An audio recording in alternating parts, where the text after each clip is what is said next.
وہ مسلسل 2 مہینے سے ٹیکسی کی پچھلی سیٹ پر سو رہا تھا۔ اس طرح نیند پوری نہیں ہوتی تھی۔ پھر یہ کہ ہوٹلوں کا کھانا کھاتا تھا، اپنی صحت کی فکر نہیں تھی، وہ پہلے سے آدھا ہو گیا تھا۔ اس نے بے اختیار پوچھا، یہ تم نے کیا حالت بنا رکھی ہے؟ جانی اس کی طرف پلٹ گیا، ایک دیوار کے روبرو ہو کر بولا، جب آدمی زبان کا پابند ہو اور کسی کو مخاطب نہ کر سکتا ہو تو وہ دیوانے کی طرح دیواروں سے باتیں کرتا ہے۔ اے دیوار، میں تجھ سے بولتا ہوں، مجھے نہیں معلوم کہ جس کی محبت میں تڑپ رہا ہوں، جسے ہر قیمت پر حاصل کرنا چاہتا ہوں، وہ میری وجہ سے اس قدر پریشان ہوگی کہ بیماروں جیسی حالت بنا لے گی۔ فرزانہ نے اس کی باتیں سن کر پوچھا، تم نے بھی تو اپنی حالت ایسی ہی بنا لی ہے؟ جانی، خدا کے لیے عقل سے کام لو، ہم ایسے مقام پر ہیں جہاں ایک دوسرے کے نہیں ہو سکتے۔ محبت ایک خوبصورت جذبہ ہے، اسے بدصورت نہیں بنانا چاہیے، محبت کا چہرہ نہیں بگاڑنا چاہیے۔ آج میں اپنی زبان سے اقرار کرتی ہوں، میں ہر لمحہ تمہارے لیے جیتی ہوں اور تمہارے لیے مرتی ہوں، مگر تم سے یہی کہتی رہوں گی کہ محبت کو بدنام نہ کرو، اپنا گھر نہ بگاڑو، رخسانہ کا حق نہ مارو اور اپنے بچے کے مستقبل کا خیال کرو۔ دیکھو جانی، ہم انسان ہیں، انسانوں کی طرح بہت ہی اچھے انداز میں ہمیں اپنی زندگی کے متعلق سوچنا چاہیے۔ جانی نے دیوار کو دیکھتے ہوئے پوچھا، اگر میں تمہارے مشوروں پر عمل کروں تو کیا تم اپنی صحت کا خیال رکھو گی؟ ہاں، رکھوں گی۔ جب بھی میری ٹیکسی کی پچھلی سیٹ سے گلابوں کی مہک اٹھتی ہے تو میری نگاہوں کے سامنے تمہارا چہرہ کھلنے لگتا ہے۔ میں تمہیں اسی تازہ گلاب کی طرح دیکھنا چاہتا ہوں۔ تم جیسا چاہتے ہو میں ویسے ہی رہوں گی۔ اس نے ایک گہری سانس لے کر کہا، اب تم کبھی میری ٹیکسی کو اور مجھ کو نہیں دیکھو گی۔ وہ جانے لگا۔ فرزانہ نے آواز دی، ٹھہرو جانی، پہلے میں تمہیں آنے سے روکتی تھی، لیکن اب تمہیں دیکھنا چاہتی ہوں کہ تم نے اپنا حلیہ بدلا ہے کہ نہیں۔ کل تم ادھر آنا، میں کھڑکی سے دیکھوں گی، میں وہی پہلے والے صحت مند ہنستے کھیلتے جانی کو دیکھنا چاہتی ہوں۔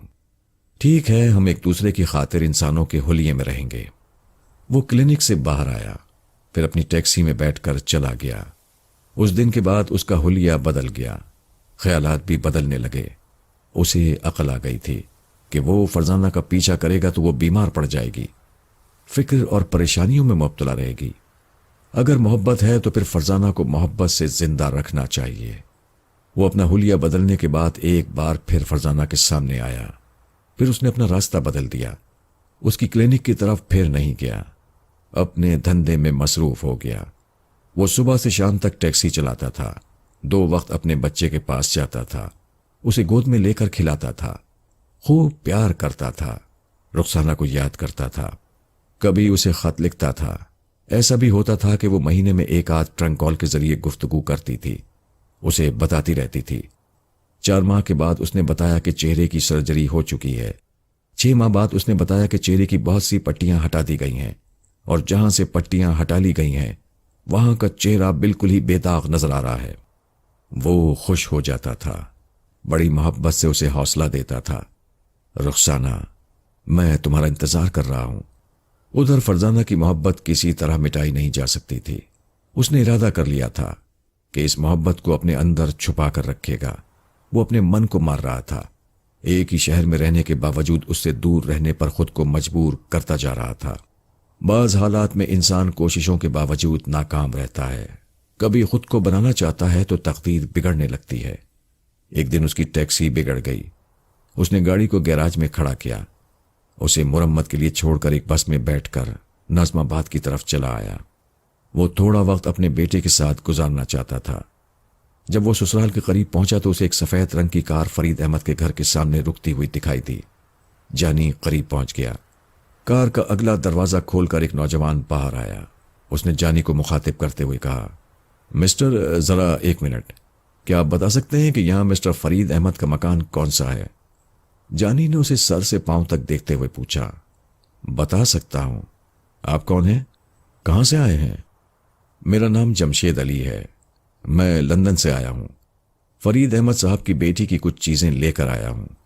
جمشید کا نام سنتے ہی جانی کو یاد آیا کہ رخسانہ اپنے کسی انکل جمشید کے ہاں رہنے کے لیے لندن گئی ہے۔ اس نے جمشید سے پوچھا، آپ فرید احمد کی صاحبزادی کو لندن میں کیسے جانتے ہیں؟